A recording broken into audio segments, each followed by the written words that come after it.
Hello, and welcome to the Straight to the Source podcast. I'm Tawnya Bahr.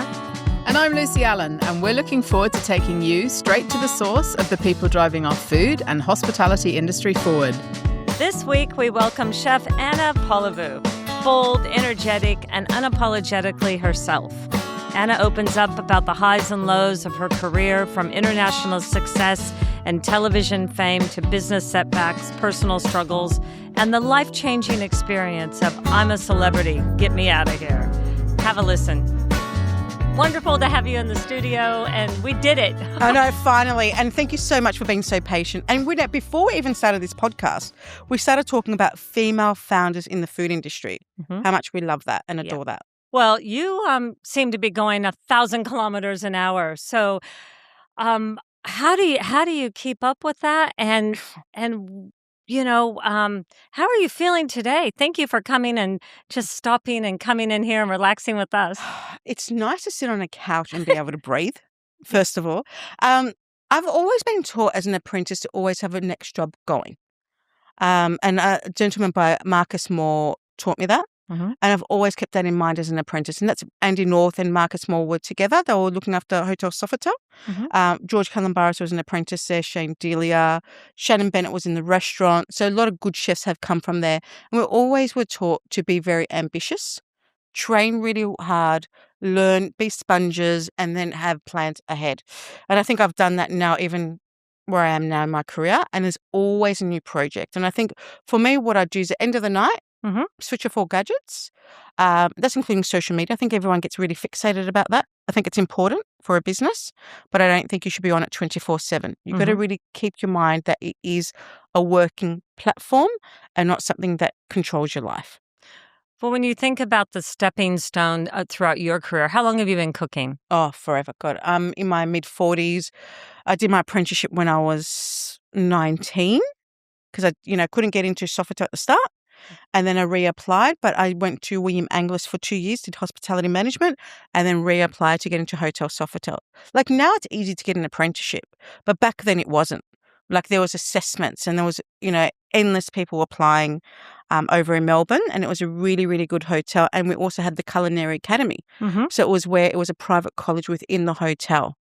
And it was just a phenomenal place to do your apprenticeship. And I always really recommend people to go into hotels where you can move around. So there's a pastry kitchen, there's cold larder, there's functions, there's a restaurant there. That's really important to be able to see different skill set and different ways of plating food and thinking about big volumes, small volumes, VIP events, all those kind of things. And it has all that structure in place. Yeah, and I'm really big on discipline. I think discipline in the kitchen is very important, and hotels back then were doing that. So your 19-year-old self really valued that back then? Well, I was quite partying. I was partying back then. Please explain.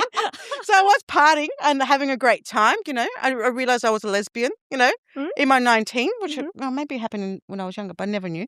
And then I was going gay venues. I was having so much fun over in Melbourne. It was so much fun.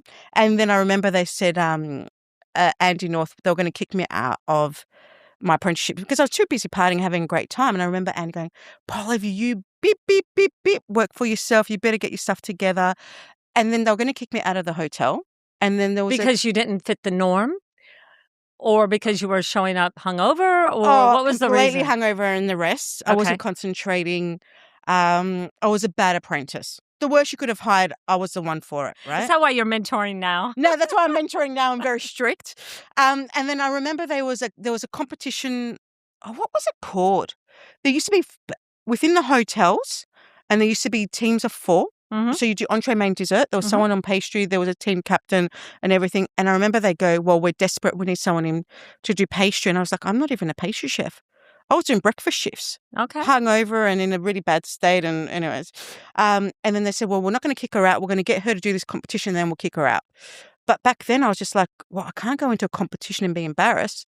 So then I would work after hours and learn how to do pastry.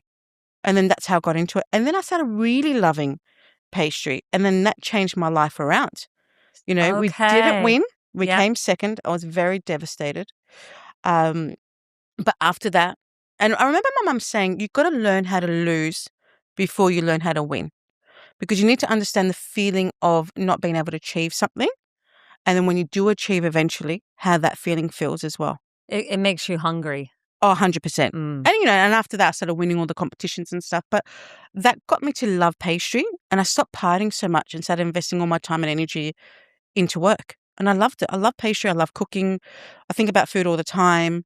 I couldn't think of anything better. And even so, like now we talk about my life hectic. It's not a chore. It's exciting. What's next? What's the next project? And yes, there's days that I'm tired, but there's also days that I'm just really excited. But sitting back here, you get, you start appreciating what you've achieved and what's coming ahead as well. It's really important to reflect on the past, but also look forward. 1,000%. And, you can't dwell on the past, No. but it does often, give us our tools and define who we are today.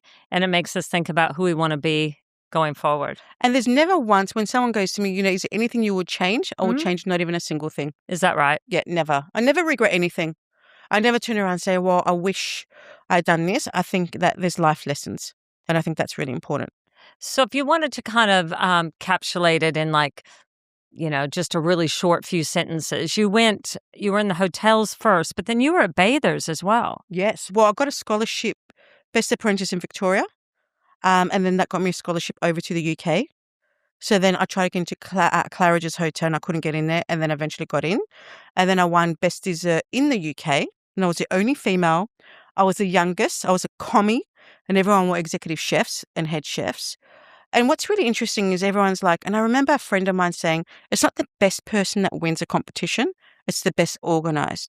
So I trained every night. So I would work, finish at 11 p.m. and then stay overnight until 7 a.m. in the morning, shower, sleep, and then get back into work for 2 p.m. and then just do the whole thing again. And I trained really hard on that dessert and I won. And that got me a scholarship to then go over to work with Pierre Hermé over in Paris. What did your family say? Because you come from a very close-knit family. We talk about going... Big family. We go... my immediate family is quite small, but then obviously you've got the cousins and everything that's quite big. But I remember I was the first one to be the lesbian in the family, to go and move out of home, go work overseas. And then all of a sudden my mother ended up in hospital because she had to go on the drip and had a nervous breakdown and everything like that, because she's like, oh my God, my daughter's left me. Oh, she's going overseas. She had a little, and, you got to understand, Greek family, no one goes overseas. No one leaves the house. You only leave when you get married to a nice Greek boy. And I didn't get married to a nice Greek boy. And I just went overseas and didn't actually come out until she was in her mid-30s. But it's really interesting to see, I think our families have a big role in everything. And I think with Mum was always about work hard. Doesn't matter what job you do, as long as it's an honest job, and that's all that matters. So she always supported the growth of my career, never held me back. But I think me going overseas was a big shock for her because it was supposed to be a couple of months that ended up being 3 years. Right. So that was hard for her. Okay. But she's so proud. Oh, she's in my videos. Oh, yeah. Oh, no. God, she loves the camera. Yeah. No, and she's also doing a tour overseas with Travel Globe.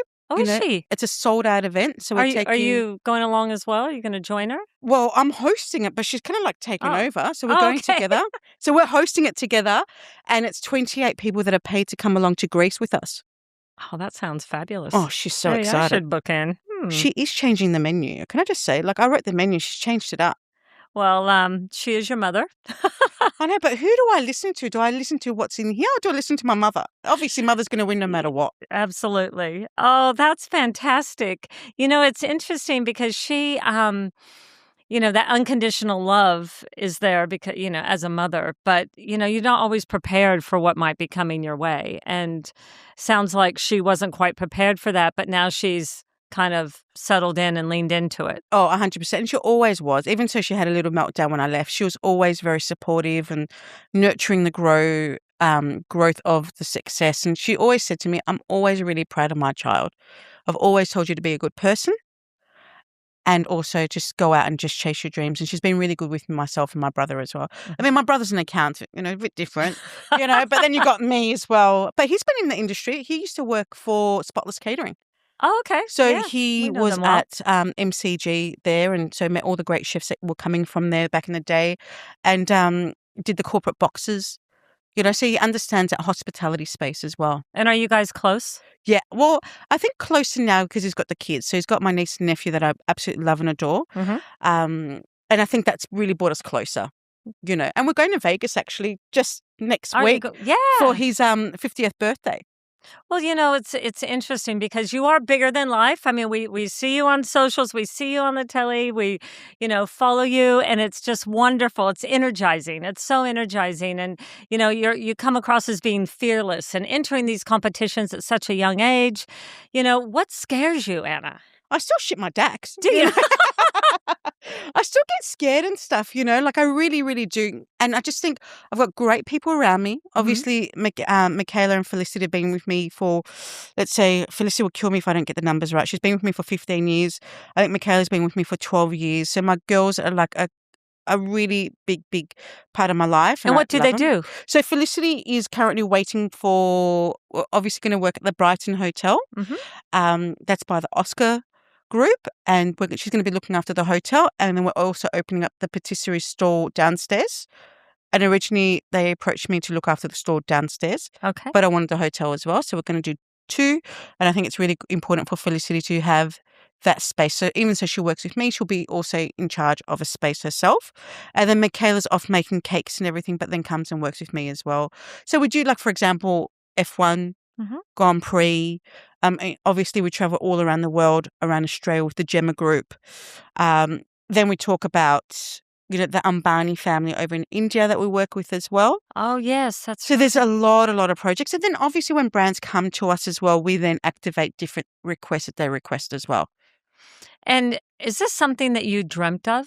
Like, have you manifested this career for yourself? Or do you ever pinch yourself and go, I can't believe I'm doing what I'm doing. I love it, but I can't believe it. Isn't it just amazing? Well, friends of mine told me, they were saying to me, you always told us that you'll be famous.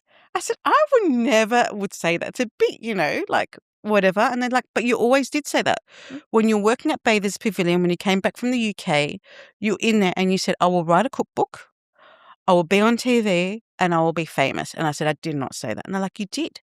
And I think I've always manifested stuff, but when you dream stuff, you can't just achieve it without actioning it. Mm-hmm. And I've always actioned stuff. And I think in my mind, not intentionally, I've always planned about how I'm going to get there and what do I require to get there. Like today, I'm really proud to say, like, I'm an ambassador for mini cars.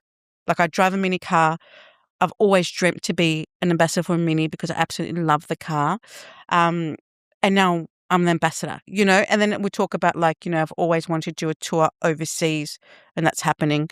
I'm producing my own TV show with my friend Irene Jones, and we're doing a TV show called, oh my God, I've got a complete mind blank, The Hungry Passport, and that's touring all around the world, eating and meeting locals and everything and replicating what they've taught me.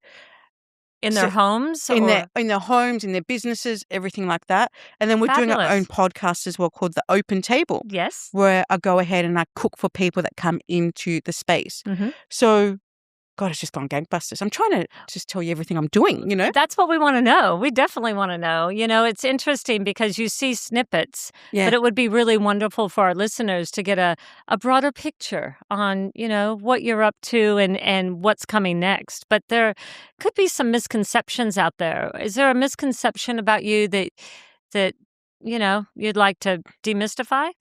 I think people think, like, oh, I remember I was told by someone, this person told me. I said, okay, well, what is it? I never hear Chinese whispers. I don't really care for it. I really stay in my lane in that perspective because you don't want to get lost amongst it. They're like, oh, she's wild, she's unreliable, she's really extra and stuff. And then when that friend booked me for a job, she said, oh my God, you're so not like that. You come across like that, but you're very professional. You're very on time, you deliver high end, and you also go above and beyond, and you also support the brands that you work with, and I think that's really important. And she goes, I never thought that. But then when that person told me this, I was really nervous to work with you.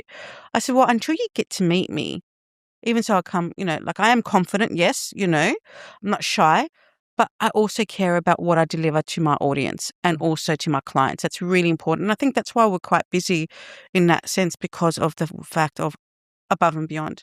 And creative people are a little bit Yeah. How you going? You know, and I am like that because my mind's always ticking, always. I'm always getting creative. Like in the middle of the night, I'm thinking. I mean, I was dreaming that Kris Jenner was my manager. So I was friends with the Kardashians. I was hanging out with Khloe eating popcorn. That's that Formula One going on yeah, right now. I'm thinking. I'm already thinking before F1. But it's also just, I don't know, like people have, until you just get to know me. Like I'm quite easygoing. We met years ago on you came along on a truffle hunt. Oh, and that was amazing. Can I just say, I really enjoyed that. Good. Yeah, we did too. And I remember on the way back sitting with you and you're holding your truffle and we had the most in-depth conversation and it was so calm and just lovely. And you've got so much going on. You're living between Melbourne and Sydney. Yes. And, you know, the fact that you take those moments to have those meaningful conversations, I think it's just fabulous. I think it's really interesting you said that because, you know, slowing down, having conversations is so important. And I think as well, once you get older, the arrogance drops off and the humbleness comes through. And I think it just makes you realize that we are in hospitality and what does hospitality really mean? Mm. And it is about those conversations. And we usually have conversations over meals as well. Yeah. And I decided to move to Melbourne. I broke up with my partner after 17 years, moved to Melbourne. I wanted to be next to my family. Dad's getting older. My niece and nephew are growing up. Like my niece is in high school. Mm-hmm. My nephew's still in primary school. Mum, I actually love and adore. And I love the fact that we get to, she rings me up and she goes, come over for dinner. Go there. I get to see my cousins. One of my cousins helped me, you know, plant all my gardening on my balcony. So we've got the mandarin and the lemon trees and that's calm. So I'll go to Melbourne just to recharge and also work from home. And then I come to Sydney. So you have a place in Sydney as well? Sydney's my rental. So I actually live next door to work. So I'm close to the shop. But that's, you know, Sydney's really busy for me. That's where all my jobs are. I don't really have jobs in Melbourne. All of it is really in Sydney. But I also really value family. And that's really important for me. So that's why I go over to Melbourne and stay there. So important. And I think we are in hospitality. It is fast-paced, but it's also important to have conversations with our loved ones, to really appreciate that because they are getting older. And I love Melbourne as well. But I love Sydney. You know, Sydney's awesome. Well, I mean, you're talking about you're going to be in the States next week and you're just traveling like crazy. But throughout business and career and saying yes and doing jobs, you know, they don't always pan out. They don't always pan out. No, they don't. So, you know, in your career, have you had business experiences? Because often you can be a great chef, but not a very good business person. Yes. You know, it's really difficult to have the trifecta of all the different skills that we need to develop and grow and be successful. And the element of defining what success is, it's all different for everyone else. But there can be some disasters that happen or some things that leave you not feeling very good. Yeah. And I think we're talking about obviously the shop that I was going to open up in Marrickville. So COVID had hit, right? And I remember Chagall Charlie's had approached me about doing cookie dough. So we started making cookie dough and then a gentleman approached me and said, you know what, I can get you into Harris Farm. So I said, okay. So we went into partnership with the cookie dough so he could, you know, expand it and then get me into Harris Farm. And we did. And Harris Farm are really great to deal with actually. And then from there he goes, let's open up a shop. And then West Juliet was up for sale. That had sold and then someone else went in there and then the space was there available. And I remember we paid $60,000 for the space. And I went there with Michaela and Felicity and we, you know, gutted it out. We cleaned it all up. It was really exciting. Everyone was really excited about it. And this was a partnership. And it was a partnership. And not a collaboration, a partnership. A partnership. Yeah. So he was financially invested and as I was as well with my time. So that's how we were making it work. And then slowly I started seeing gaps that didn't make sense in his partnership. He wasn't paying his bills. It was a bit dodgy and stuff. And then my accountant said, you've got to pull out when there's an opportunity because this doesn't seem right, the numbers. I said, all right. And then as we were trying to pull out, he turned around and said, well, the shop is yours and we're not paying people. I said, what do you mean you're not going to pay people? So left you holding the baby. I said, you got to pay the debts. But he was under, so my lawyer's like, well, we'll do this as a bankruptcy and he will get done for it. And I said, we can't do that because these are small businesses that are helping us to our business. We need to pay them because Anna, you cannot pay them. It doesn't work like that. And I said, you know what? Let him get out. I'm going to pay the businesses. And he goes, but you can't go into your own savings and pay it. And I said, no, we've got to do the right thing. And I did that. And it might not be good business, but it's morally the right thing to do. So I paid all the debts off, which I shouldn't have, he should have. And it came to about $100,000 to $200,000. So that money was supposed to go obviously to buy my first home. And I took that money and then I went ahead and paid the bills off. And I believe in good karma. I said, if I do this, it'll come back. And you know what? And work started flooding in after that. But in between it, I was majorly depressed. I didn't speak up. I didn't tell anyone. I was in a very dark place and in a harmful place as well. And people always say, well, how would you even plan to take your own life? But when you're so depressed and dark, it's really hard to snap out of it. And I decided to go ahead and see a psychologist, and that didn't help for me at all. I felt that she was very about the time and about money. And then I remember my manager at the time goes, I'm going to put you in, I'm a celebrity, get me out of here. I said, what? He goes, I'm going to put you in there. You need a challenge and you need to keep your mind off what's going on, because he could see how upset I was. And you know what? That changed my life. Is that right? Because that set me life goals.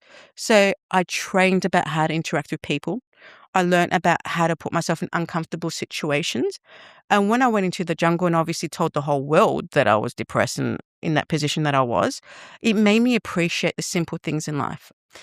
Did you feel like a weight had lifted and given you a bit of a timeout? 1,000%. And my campmates were amazing as well. I had such good people. And I think what happened with me was I was able to actually really express how I felt. I mean, to Australia, maybe not ideal, because it was really interesting when I came back and everyone's like, do you want to talk about it? I go, no, I've dealt with it. I'm okay. But it gave you humbleness and appreciation. So I got to wear the same clothes as the person next to me.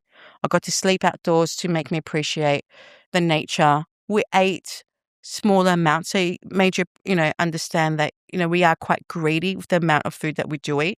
I'm not saying it's a bad thing, because we all love food, but I think it just allowed me to recharge. I was off social, I was off watching TV, and it just made me recharge. I needed that, and it made me appreciate it. And then years later, I ended up in hospital for 16 days, where I basically had an infection in my bone marrow in my skull, and my tongue had collapsed, and I wasn't able to speak. And so what were the symptoms that led to that? Like for you razor getting blades. That diagnosed? Well, that was razor blades in the head. Couldn't sleep, couldn't lay down.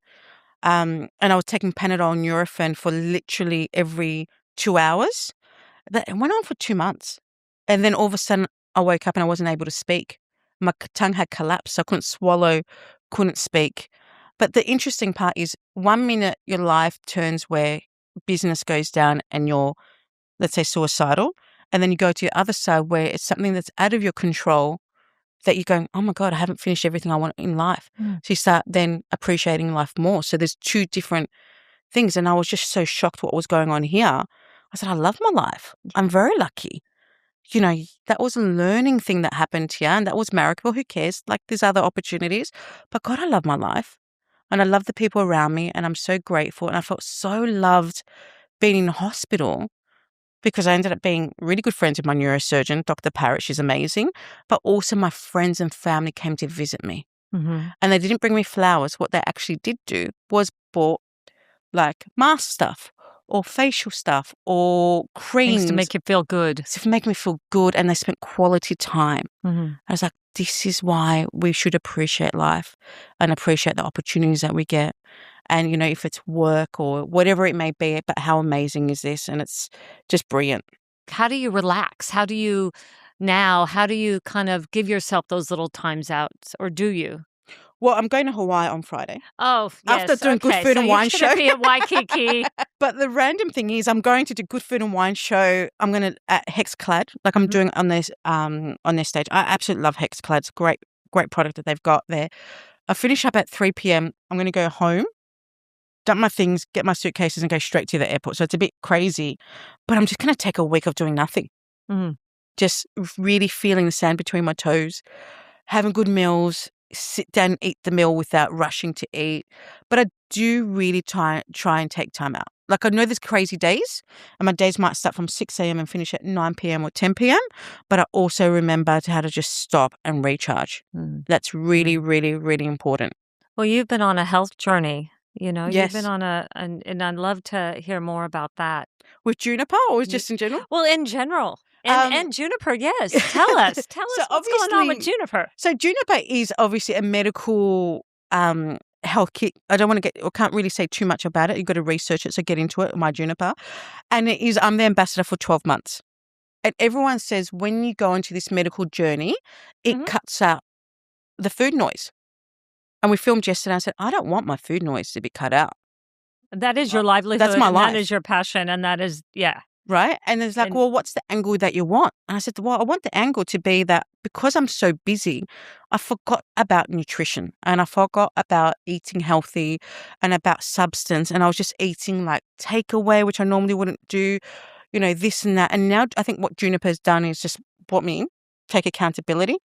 Like it does reduce your portion control because we do overconsume. And that's the reality of it. I still have my ice cream every day. I've got to be honest. well, But smaller portion. You know And I don't know if I'm allowed to say that, but I do. I don't cut out stuff, but cut I've out ice reduced cream. that, and then when they said, okay, we're going to get you to do these recipes that's on the app, I started changing the recipes around. Like I char grilled my eggplant on the barbecue. I roasted off my tomatoes instead of cooking in a pan. And I started working with the recipes and I just got really excited about a different form of cooking. You know what I mean? Like it is healthy cooking. I still eat my desserts. I still make my desserts. I love my desserts. I will never tell people not to eat desserts. I think they should. But health is important as well. So is it an app where you log everything? So obviously it's medical. It is also an app where you have a health coach, fitness, doctors as well available. You have also recipes available, fitness, and also just you can take accountability. I really love it. I think it's fantastic. I'm an ambassador for the next 12 months and I'm just loving it. I mean, I've lost 5 kilos now. I feel great. And I think I was going to ask you, what are how are you feeling? How is it changing the way that you... I feel like I'm on a high 24/7. But I think it's also when you lose weight, you feel great. And I think when you start eating it better, it's great as well. I mean, I still eat my chocolate, I still eat my chips. I don't care. Like I still, and I have my food noise. I always think about food 24/7. So it hasn't cut that out? No. But has it muted it at all? No, not at all. So I don't know what everyone else is talking about. I think it's great. I think it's important to eat. And I think it's important to think about food all the time. It brings us together. Why would you want that noise cancelled out? We just got to eat better, Yeah. Well, out of all the different facets of your career and what you do, is there one area? I know you're on stage and you mentioned the podcast and you mentioned TV, but is there one area in particular that just really scratches your itch that you just go, if I had to give everything else away, this is the one area I would stick with? Yeah. God, that's hard, isn't it? I don't know. I just love it all. You know what I mean? I really, really do. Like I love everything that's very different. I do want to, I know this isn't what I'll give away, but what I do want to go do is go over to Greece and bring an apprentice again. Not get paid, volunteer my time, and just go into patisseries and learn how to make that perfect filo pastry, the perfect dough, eat with the locals and just learn. And I always say it's so important to be a sponge again. It's so important. And I always never say I know everything. But I will never give anything away. I love it. Okay. Well, having that apprentice, you talk about mentoring. You're mentoring now, aren't you? So I'm actually mentoring a group of people. Can't say what it is yet. I'm really excited because it's a mentorship where we have a certain amount of people there, and I'm mentoring it with someone else. And he's the most amazing savory chef. Oh my God. I was so excited. I go, chef, your food is so sexy, so sexy.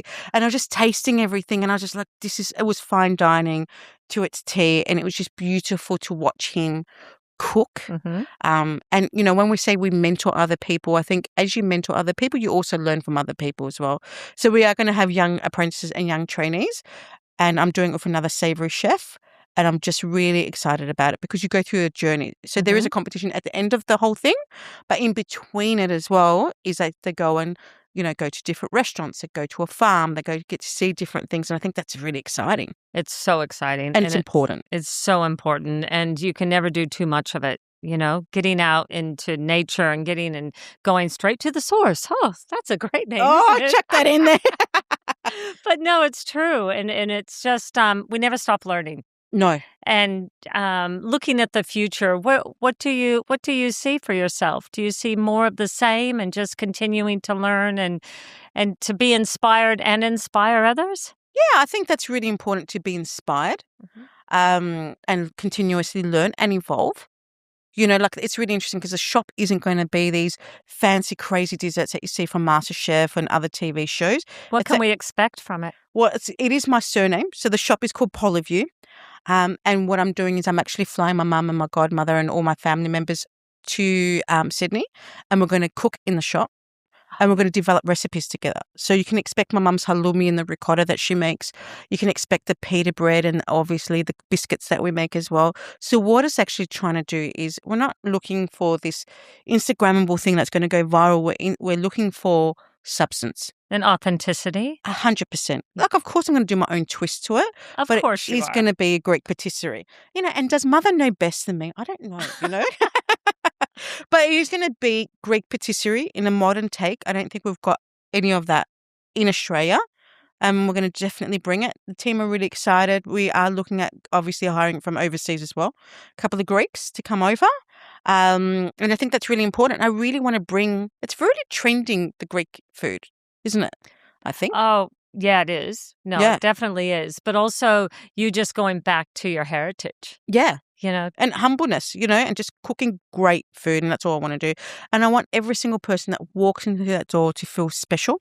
It is not a sit-down place, but you will be able to sit around the pre-scene of it.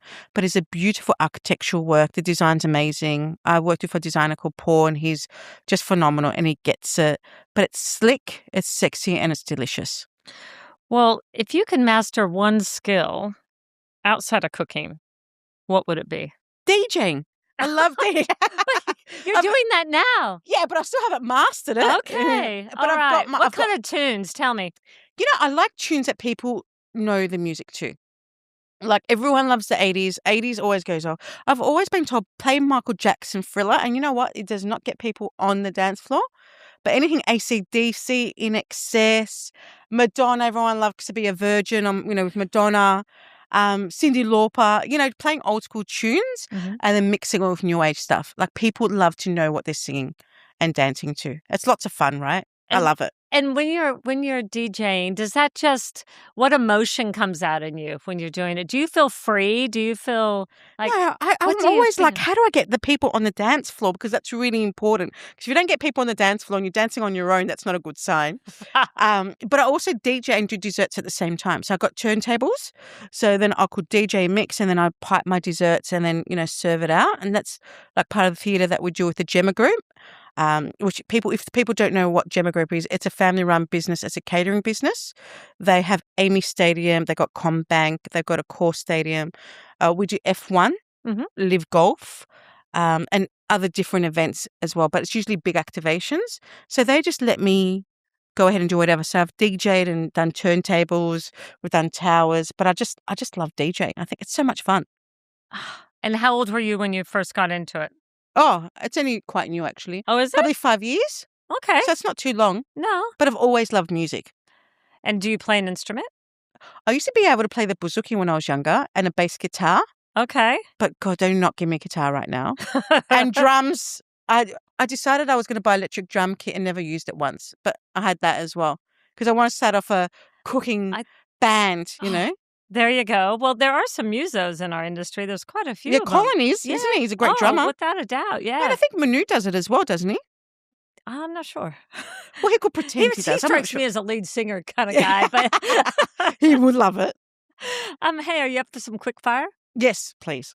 Great. What's more dangerous, a hot sugar burn or a chef with a bruised ego? The ego. I can take a burn. Chocolate or caramel? Caramel. Most underrated pastry technique? Oh, God, that's so hard. Oh, my God. That is so hard, isn't it? Because everything is so technical. I was just at Loon just now, and they're doing the croissant dough and the puff pastry and stuff, and I'm just watching it all, and I go, this is amazing. It is. Look, I think... you can skip it. I think I'm going to have to skip it. That's too hard. It's too many. This is our podcast. We can do whatever we want. If hospitality had a warning label, what would it say? I never see it as a warning. That's a problem. Walking with caution. I like that. What's the most rebellious thing you've ever done in a kitchen? that you can tell us? Well, I've never listened to anything from head office. I just do what I want to do. And I think that's why we were so successful at Shangri-La, because we never listened to anyone. We just did it. And then they saw, we did Sweet Street. I think that was a really big thing. I remember that, yes. Like there was graffiti artists there was skaters. We took the alleyway. I mean, I remember the council was trying to shut us down, but we didn't care. We just went ahead with it. I'm like, by the time they shut us down, who cares? Well, fine the hotel. But they nurtured that growth. So I'm really grateful for that. But we had B-boys, B-girls, rappers. We had all the... Push the boundaries. 100%. And I think boundaries are required to succeed. If you don't do that, you're just going to be like everybody else, plateauing away. What's your guilty pleasure? Oh, sorry. What's your guilty food pleasure that would shock people? Well, it's ice cream. I eat ice cream every day. I'm obsessed. I love gelato. Do you? Okay. So what's your favorite flavor? Oh, look, I really like hazelnut. I know it's quite simple, but I really like hazelnut.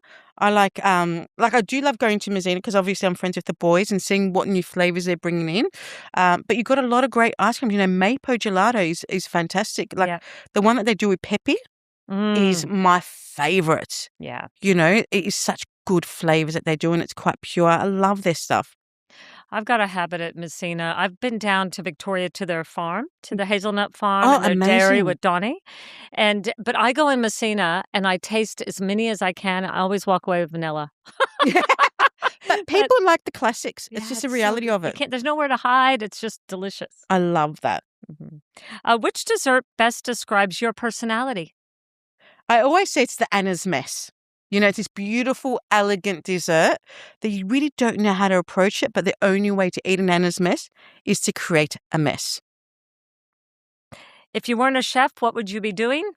DJing, breakdancing, definitely in the entertainment business. What would we find in your fridge?